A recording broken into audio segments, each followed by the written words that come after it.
नमस्कार, healthy tips for weight loss या सिरीजमध्ये तुमचं स्वागत आहे। या सिरीजमध्ये हा पहिला व्हिडिओ आहे आणि या व्हिडिओमधून मी तुम्हाला देणार आहे आजची ही पहिली टिप।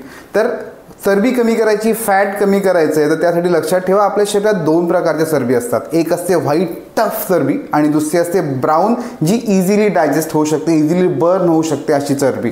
आता बऱ्याच वेळा आपल्या शरीरात ही व्हाईट टफ चरबी, ही स्टबन चरबी खूप प्रमाणामध्ये असेल तर वेट लॉस लवकर होत नाही। मग ह्या व्हाईट चरबीला ब्राऊनमध्ये जर कन्वर्ट करता आलं तर वेट लॉसची प्रोसेस ही फास्ट होते।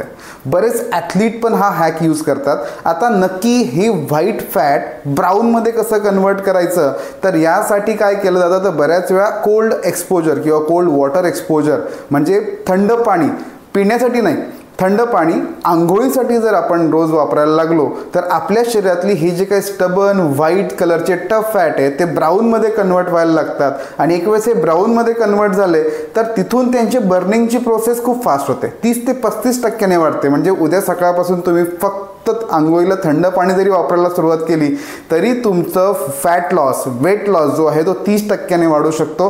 तर ही होती आजची पहिली टिप। असे बऱ्याच healthy tip for weight loss मी घेऊन येतोय आणि ह्या व्हिडिओसाठी, ह्या टिप्ससाठी तुम्हाला फक्त ह्या चॅनलला सबस्क्राईब करायचं आहे, इंस्टाग्राम हँडलला जाऊन फॉलो करायचं आहे आणि आमच्याबरोबर कनेक्टेड राहायचं आहे पुढच्या healthy videos, healthy tips for weight loss या व्हिडिओच्या सिरीजसाठी। Thank you very much.